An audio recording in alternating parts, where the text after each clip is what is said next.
prosedur tetap. Kenapa? Kalau tungkai atas itu sangat freely, bebas. Kan pasien ini bisa jalan-jalan. Yang penting ini di bandage atau dia di split. Ya. Nah, kalau di tungkai bawah nek pasiennya orang mudeng melaku, ya kan? Akhirnya dia geser, nggak nyambung. Gitu ya. Jadi ini adalah prosedur tetap untuk yang tungkai bawah. Oke. Pasien pasca rekonstruksi fisioterapi masuk di hari ketiga selalu. Tidak ada fisioterapi boleh masuk di hari pertama kedua. Kenapa? Fase inflamasi, fase akut, resiko infeksi. Kita nggak boleh masuk.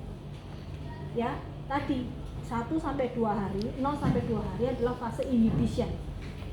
Ya, inhibition di mana si kulit yang dijangkau itu bertahan untuk survive. Bertahan untuk tidak terjadi nekrosis atau tidak mati. Kalau mati berarti diambil lagi, nggak jadi ditanam, dibuang, ya kan?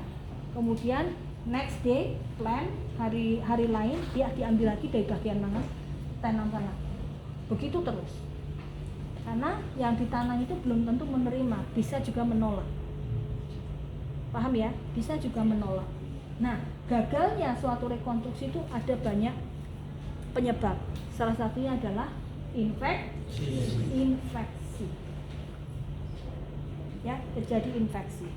Maka syarat untuk dilakukan rekonstruksi, pasien harus bebas infeksius dulu. Dicek dulu apakah dia mempunyai infeksi Mycobacterium atau tidak. Ya, yang kedua, pasien tidak malnutrisi. Ya kan? Dia tidak mengalami hipoprotein.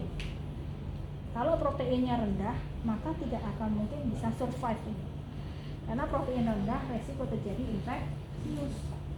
Maka dicek dulu kadar proteinnya berapa. Ya, ada positif Mycobacterium atau tidak. Kemudian dicek lagi untuk kecepatan koagulasi dari darah. Kalau dia terlalu cepat koagulasinya juga tidak bagus. Tapi kalau terlalu lambat juga tidak bagus. Jadi harus normal. Kalau dia terlalu lambat koagulasinya, maka kulit ini nggak akan menyatu, benyenyeh malahan. Kalau benyenyeh, akhirnya dia malah infeksi. Muncullah eksudat atau nanah karena koagulannya lama. Kalau terlalu cepat, wah nggak bisa. Kalau terlalu cepat, dia si kulit yang ditanam tuh akhirnya dia mengkeret. Gitu ya. Jadi banyak faktor pada saat akan dilakukan rekonstruksi. Paham? Nah, hari ketiga kita masuk fisioterapinya. Ya. Kan yang di rekonstruksi cuma ini toh. Ya toh? Pasiennya ekstremitas atasnya baik-baik saja toh. Berarti boleh nggak exercise? Boleh. Lakukanlah breathing exercise, kemudian general exercise. Ini kamu lakukan besok. Ya, senam dulu pasiennya. Karena dia pasca imobilisasi 2 hari pasca operasi toh. Nah, berarti kemungkinan dia akan mengalami penurunan metabolisme. Maka kita lakukan exercise general untuk upper extremity. Nah, ini dilakukan operasi tidak? Boleh nggak exercise? Ya. Misalnya atas, bawah, ABD, ADD secara aktif. Untuk menjaga, semua adalah untuk menjaga general metabolisme atau kondisi secara general. Kemudian ini yang di grafting. Pinjam appendixnya. Seolah-olah dia Tuhan. Ya, seolah-olah dia pasca grafting. Ini lek, tekok lek. Drama.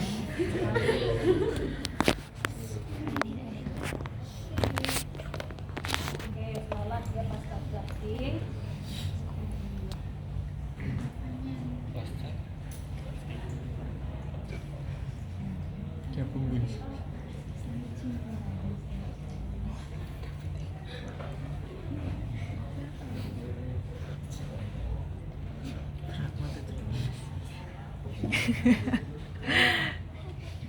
Yuk.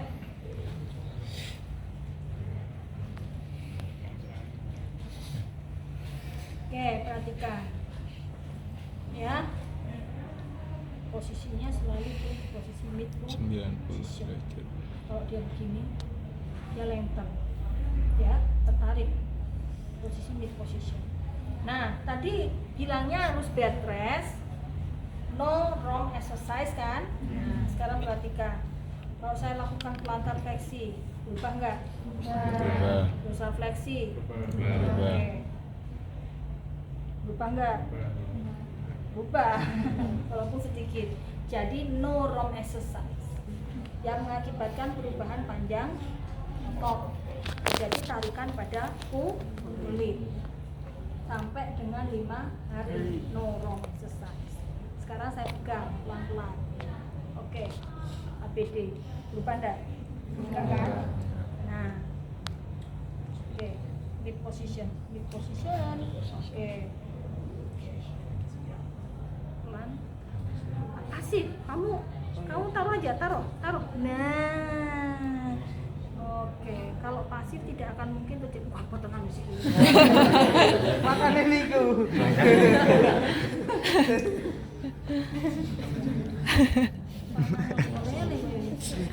Bature Bu, kadang dibotok. Ya, oke, pasif ya. Oke, karena dia kasihan sama Busira, jadi dia agak asisten. Oke, hari ketiga. Apa yang boleh pasien? Mobility, back mobility, sitting and dangling. Dangling itu adalah kakinya menggantung, hanya boleh 5 menit. Oke? Ya. Mas, tekuk mas, tekuk. Oke, yuk melorot, pegang, taruh aja. Kalau ini bisa kuat. Yuk, melorot, maju mas. Lagi mas. Karena dia harus dangling, harus menunjuk. Pusing deh, pusing.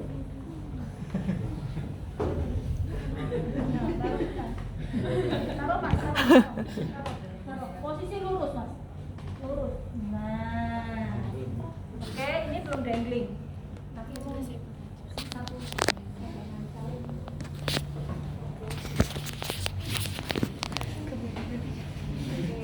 Nah, pintar.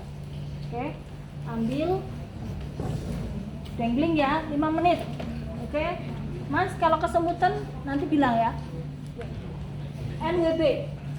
Yes. Ya, 5 menit. 5 menit. Oke, naik. Oke, mas silakan. Oke, lagi terus.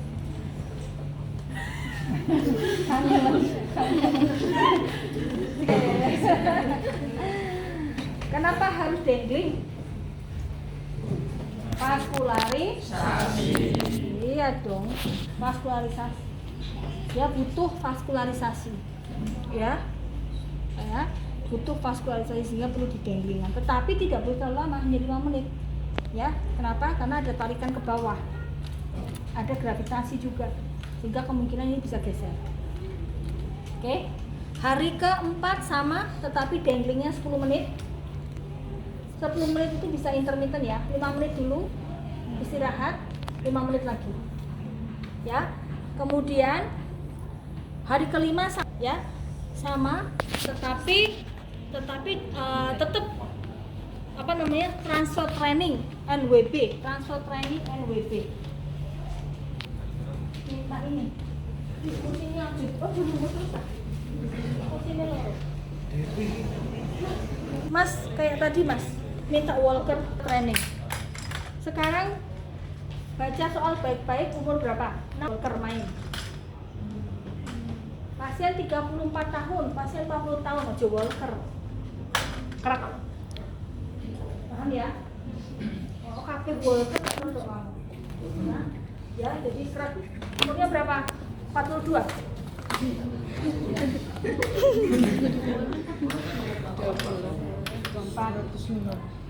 Ya. Ya. Saya mas. Tunggu saya.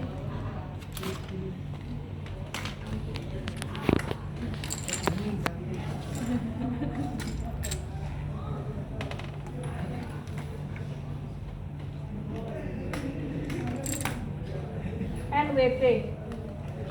Ya, NWP. Oke. Kuat ya. 1, 2, 3.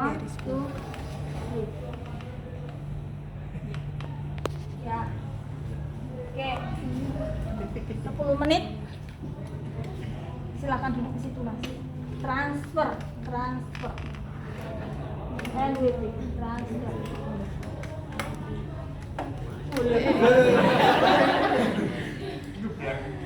Ya. Boleh ditaruh Bu ini Bu? Taruh aja. Posisi jangan ditekan, taruh saja. Gak apa-apa taruh. Asal jangan ditekan ya. Oke. Ya. Jadi latihan transfer ambulasi. Ya, transfer. Jadi berpindah dari bed ke kursi, kursi ke bed, itu namanya transfer ambulasi. Transfer training. Paham ya? Nah, kemudian yuk hari ke-6 sama ya dengan hari ke-5 bed mobility transfer. Kemudian hari ke-7 ditambah dengan sit to stand exercise. Ya, waktunya adalah 2 kali 15 menit. Hari ke-7 mulai 2 kali 15 menit. Jadi lamanya ini si kaki yang di grafting itu dalam posisi NWB menggantung ini 15 menit. Ya, 15 menit. Jadi 15 menit itu dibagi menjadi dangling exercise, sit to transfer, stand. Paham? Paham 15 menit? 15 menit tadi dari dangling, sit to transfer, sit to stand. Oke, 15 menit. Iki orang ini gak aman ini. Mindset iki. Betul lah, betul.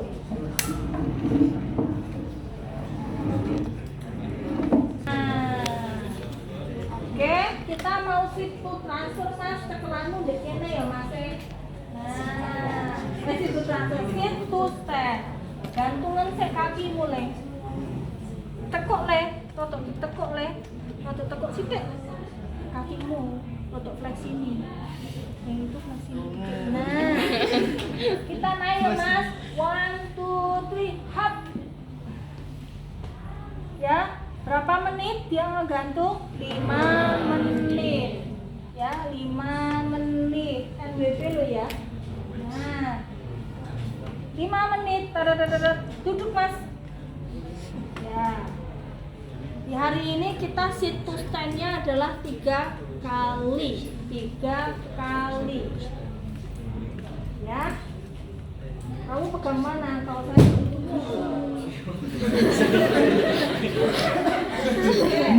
saya selalu pegang celana pasien untuk ngangkat pasien. Oh, kok rangkul. Wah, senangan pasien itu. Ya. 1.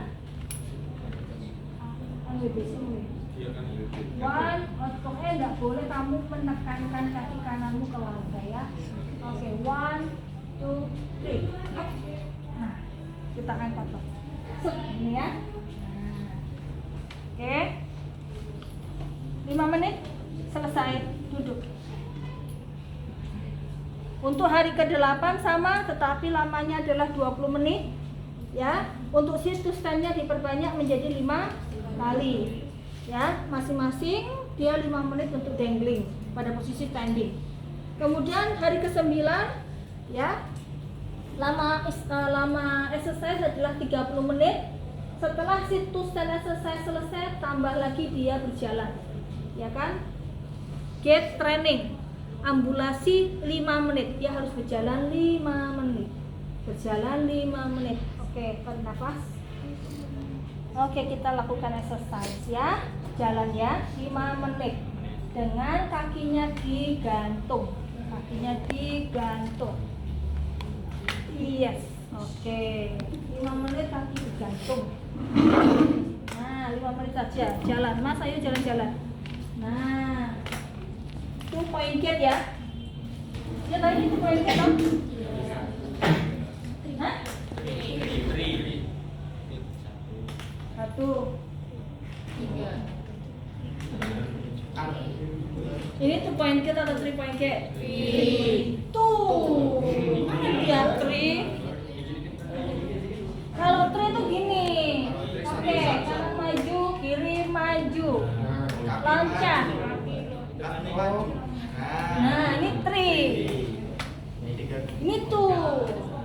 Nah, gimana kalian itu? 2 point gap, true swing. True swing. Swing true. Ya, jadi enggak? Swing true. Swing true melewati. Swing two tidak melewati. Oke.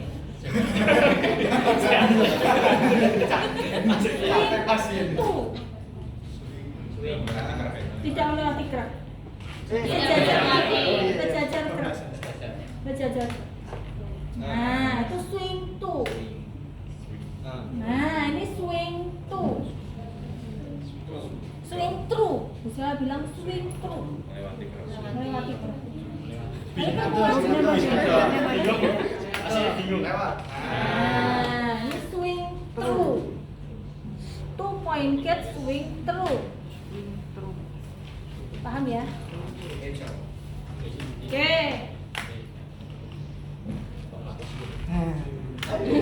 Oke. Ambulasi 5 menit, dia jalan 5 menit. Hari ke-10, hari ke-11 sama seperti hari ke-12 dia ya kan berjalannya diperpanjang, diperlama menjadi 10 menit. Tetapi boleh resting, boleh istirahat. Kalau pasien sudah nggak kuat, istirahat dulu, duduk. Paham ya? Nah, exercise-nya itu kan harus 2 kali 30 menit kan? Nah, boleh dilakukan secara langsung. Oke, 30 menit selesai, istirahat, pasien istirahat dulu, makan, minum dulu. Tapi kalau pasien sudah tidak mampu, boleh nanti sore kita lanjutkan. Yang penting dalam sehari itu harus exercise 2 kali dengan durasi yang sama. Paham ya? Paham Bu? Paham? Oke, good. Sekarang ini kan baru NWB. Kapan pasien boleh PWB? Ayo, boleh PWB kapan? Setelah masuk hari ke-15. Ya, masuk hari ke-15 atau setelah fase proliferasinya selesai. Fase proliferasi itu kan 2 minggu toh? Ya enggak? Halo guys? Ya. Oke, 0 sampai 12 toh ini tadi? Ya. Ini adalah NW. Kita tunggu menjadi tambah plus 2 hari masuk ke hari 15. Nah, hari ke-15 ini kan 1 sampai 2 minggu. Ini berarti minggu ketiga toh? Nah, saya bilang ini minggu pertama fase remodeling. Ya kan? Minggu pertama fase remodeling, bener nggak? Bingung kan? Minggu pertama fase remodeling ini kan fasenya adalah proliferasi. Ini adalah mulai demo. Nah, minggu pertama fase remodeling ini minggu pertama. Bener kan? Nah, masuk sampai 2 minggu. Ini ya, ini adalah PWB 25%. Setelah itu masuk lagi, lihat kondisinya 4 minggu, mulailah PWB 50%. Masuk lagi 2 minggu, 6 minggu PWB 75%. Ya kan? 2 bulan ya. Nah, ini baru kita mulai start date di sini adalah FW 2 bulan. Jadi recovery adalah sekitar 2,5 bulan. Nah, di sini adalah 2 bulan. Ini 2 bulan. Di sini adalah 2 minggu. Jadi total 2,5 bulan dia FWB. Setelah dia FWB, baru exercise-nya adalah ya kembali ke fungsi. Dua, ya kan? Mencegah kontraktur, dia maksimum rock. Berarti exercise-nya adalah mulailah dengan strengthening, kan? Strengthening karena sudah FWB. Di sini juga strengthening, tetapi kan tidak seberat itu. Ini juga strengthening karena dia fase remodeling. Ini juga strengthening, tetapi dia harus kembali ke fungsi. Kemudian one leg exercise, ya kan? Land base, pakai land base dan juga pakai matras. Kemudian tambah sit to stand exercise. Paham? Karena sudah full weight. Di sini tidak boleh nih. One leg no. Sit to stand no. Karena dia PWP, kecuali dibantu dengan ini boleh. Kalau dia tanpa devices no ya. Tapi dia harus menggunakan ini baru dia boleh. Jadi kayak tadi NWP, tapi dia diinjakkan sedikit baru dia boleh situ. Tapi di sini tidak ada assisted devices, tidak menggunakan alat bantu. Paham? 2,5 bulan dia lebih cepat. Nah kemudian yang treatmentnya yang tadi yang diambil, yang diseset diapain? Treatmentnya sama persis pelaksanaan untuk burn. Ya, masuk ke fase berapa? Kita sudah dikasih tahu 2 minggu masuk ke 3 minggu berarti fasenya adalah sudah remodeling. Berarti apa exercise-nya?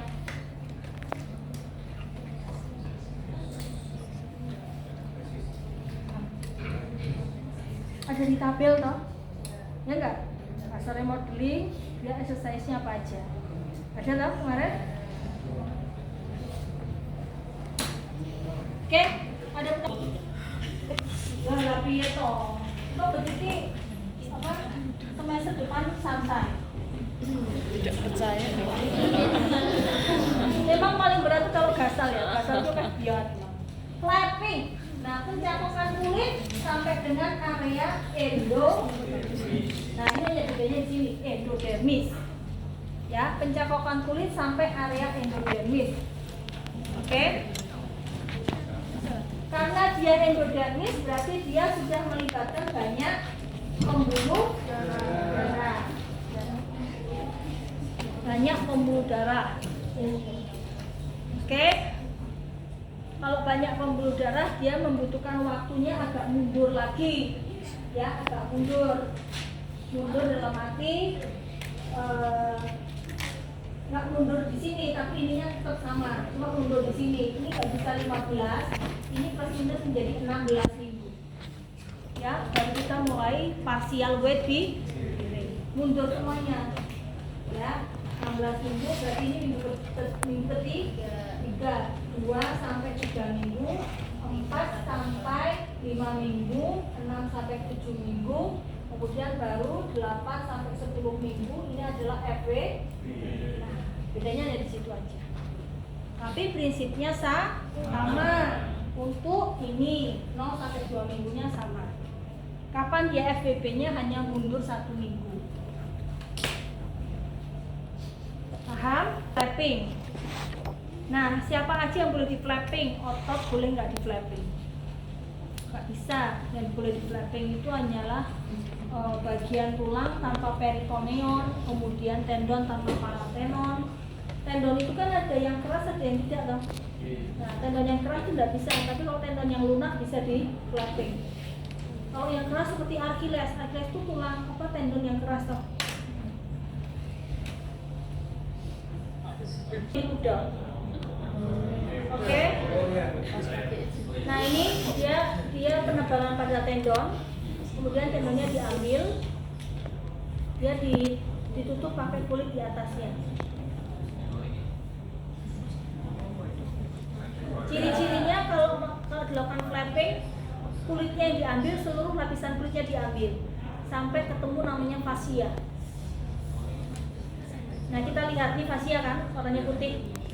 Ya, fascia itu bagian otot sama kulit yang molor itu loh. Kalau kamu makan ayam, ada kan? Yang molor-molor di antara kulit dan daging. Itu namanya fascia. Kemudian dia diseset, diambil dari atasnya, ditempel ke sini. Ya, yang di dalam itu suhunya turun, jadinya dingin. ya. Kemudian terjadi perubahan warnanya menjadi biru atau hitam atau gelap. Disentuh kok dingin, kemudian warnanya jadi hitam atau cyanosis kita sebut. Nah, kalau udah cyanosis diseset lagi dibuang, nggak jadi ditanam. Nah, terus dia ladang, orasido, nggak nyambung. Nah, ya banyak yang begitu, banyak yang gagal. Makanya dikasih tahu dulu pasiennya. Resikonya tinggi kalau mau dilakukan relocation.